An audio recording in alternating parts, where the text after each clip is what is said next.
दोस्तों, एक दिन हम सभी को इस दुनिया को छोड़कर जाना है। कोई भी इंसान धरती पर हमेशा के लिए नहीं रहने वाला है। तो सोचिए कितना बेहतर होगा अगर हम मरकर भी जिंदा रह सकें। दोस्तों, यह संभव हो सकता है अगर हमारी मौत के बाद हमारे शरीर के अंग किसी जरूरतमंद को लगा दिए जाएं। तो ऑर्गन डोनेशन के जरिए हम न दूसरों की जिंदगी बचा सकते हैं, बल्कि खुद को और हमारे अपने लोगों को उनकी मौत के बाद भी जिंदा रख सकते हैं। दोस्तों, चलिए बात करते हैं क्या है ऑर्गन डोनेशन। ऑर्गन डोनेशन का मतलब है किसी इंसान के हेल्दी पार्ट्स और टिश्यूज को लेकर किसी जरूरतमंद इंसान में ट्रांसप्लांट कर दिए जाएं। इस तरह ऑर्गन डोनेशन से किसी की जिंदगी बचाई जा सकती है। एक इंसान के ऑर्गन डोनेशन से मैक्सिमम 50 लोगों की जरूरत पूरी हो सकती है।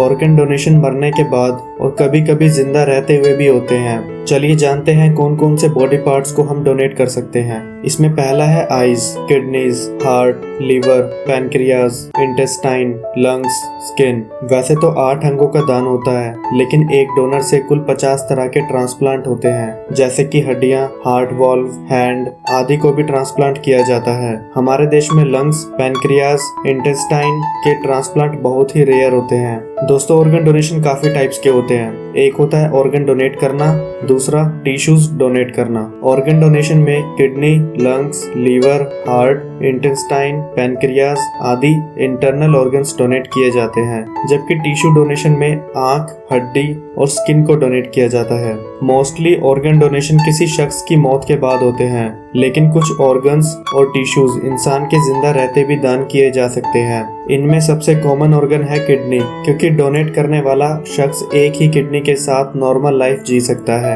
लंग्स और लीवर के भी कुछ हिस्से को भी दान किया जा सकता है। लीवर के पास फिर से खुद को तैयार करने की क्षमता होती है, इसलिए एक छोटे हिस्से से ही पूरा लीवर तैयार हो जाता है। मरने के बाद किए जाने वाले डोनेशन में सबसे कॉमन है आंखों का डोनेशन, क्योंकि घर पर होने वाली सामान्य मौत के मामले में सिर्फ इन्हें ही दान किया जाता है। बाकी कोई भी अंग तभी दान किया जा सकता है जब इंसान की ब्रेन डेथ हो गई हो या उसे वेंटिलेटर या लाइफ सपोर्ट सिस्टम पर ले लिया गया हो। ऑर्गन डोनेशन के बारे में कुछ जरूरी बातें। बेहद छोटी उम्र में भी ऑर्गन डोनेट कर किसी की जिंदगी बचाई जा सकती है। आप 3 से 4 साल की उम्र के छोटे बच्चे के अंग भी दान कर सकते हैं जिनकी किन्हीं कारणों से मृत्यु हो गई हो। अगर किसी के शरीर का कोई ऑर्गन खराब है और उसकी जान नहीं बचाई जा सकती, तो उसके शरीर के बाकी ऑर्गन दूसरों की जान बचाने के काम आ सकते हैं। हमारे देश में ऑर्गन डोनेशन को लेकर अवेयरनेस नहीं है। अकेले लीवर के मामले में देखें तो पूरे देश में 100 केसेस में मुश्किल से एक लीवर डोनर ही मिल पाता है। हर साल करीब 2.25 लाख किडनी ट्रांसप्लांट की जरूरत होती है।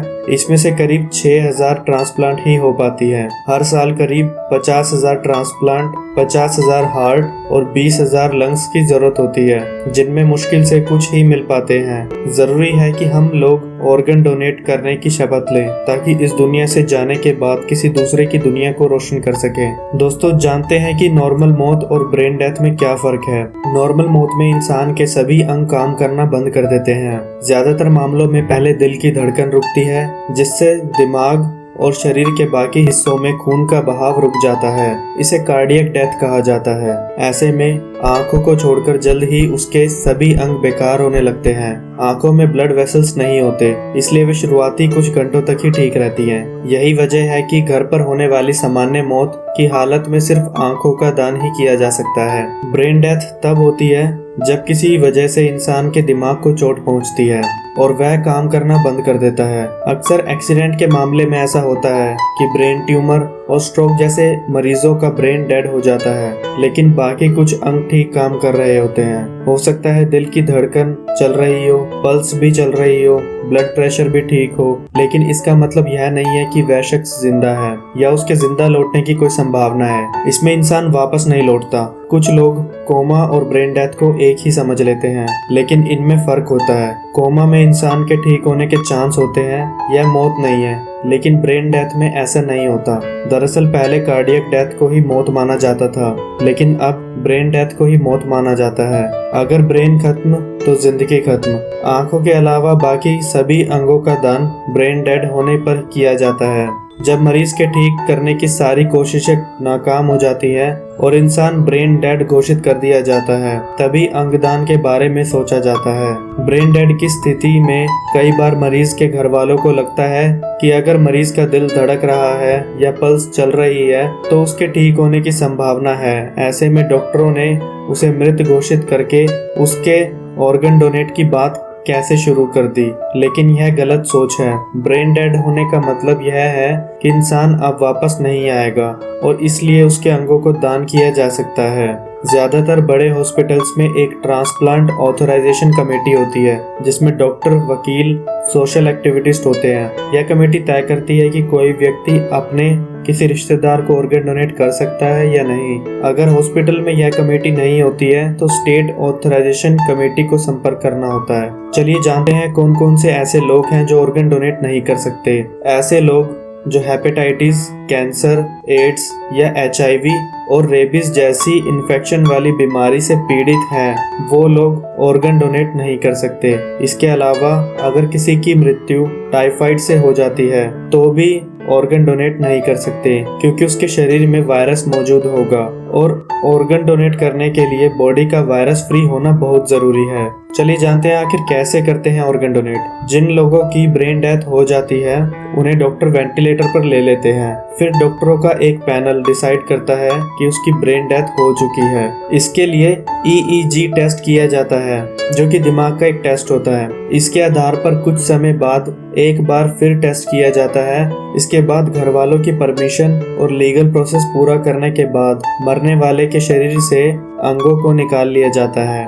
यह प्रोसेस मरने के बाद जल्द से जल्द शुरू किया जाता है। इन ऑर्गन्स को डॉक्टर जल्द से जल्द किन्हीं ऐसे मरीजों में ट्रांसप्लांट कर देते हैं जिन्हें पहले से इनकी जरूरत होती है। ऑर्गन ट्रांसप्लांट करने वाले हॉस्पिटल्स के पास एक वेटिंग लिस्ट होती है। उसके हिसाब से जिस मरीज का नंबर होता है उसमें ऑर्गन को लगा दिया जाता है। ऑर्गन लगाते वक्त मैचिंग के लिए ब्लड ग्रुप और दूसरे कई टेस्ट किए जाते हैं। आइए जानते हैं बॉडी से ऑर्गन निकालने के बाद कितने समय तक यह ठीक रहता है। डोनर की बॉडी से जितना जल्दी हो सके ऑर्गन को निकाल लेना चाहिए। निकालने के बाद 6 से 12 घंटे के अंदर ऑर्गन का ट्रांसप्लांट हो जाना चाहिए। जितना जल्दी ट्रांसप्लांट होगा उस अंग के काम करने की क्षमता और चांसेस ज्यादा होंगे। हर ऑर्गन को ट्रांसप्लांट किए जाने के लिए एक टाइम लिमिट होती है, जैसे कि लीवर 6 घंटे के अंदर इसे लगाया जाना चाहिए। दूसरा किडनी, इसके लिए 12 घंटे तक का वेट किया जा सकता है। लंग्स 4 घंटे,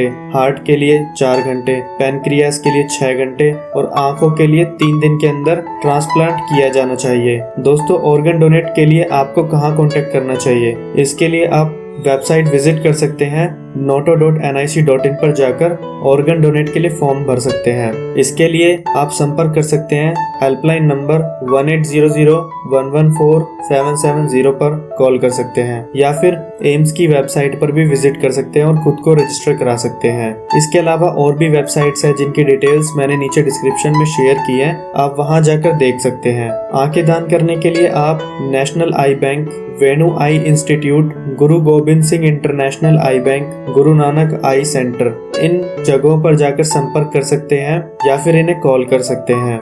ज्यादा जानकारी के लिए वेबसाइट noto.nic पर विजिट कर सकते हैं। ऑर्गन डोनेशन से जुड़ी पूरी जानकारी आपको इस वेबसाइट से मिल सकती है। दूसरी वेबसाइट है ncbi.nlm.nih.gov। अगर आपको ऑर्गन डोनेशन के लीगल प्रोसेस के बारे में जानना है तो आप यह साइट विजिट कर सकते हैं। इसके अलावा कुछ ऐप्स भी हैं जो कि एंड्रॉयड और iOS दोनों के लिए अवेलेबल हैं, जैसे कि बॉडी ऑर्गन डोनेशन। यह ऐप डोनर और जरूरतमंद के बीच एक पुल का काम करता है। इस पर NGO, हॉस्पिटल, डॉक्टर आदि जुड़े हुए होते हैं। दोस्तों, आशा करता हूँ कि आपको ऑर्गन डोनेशन से जुड़ी पूरी जानकारी मिल गई होगी।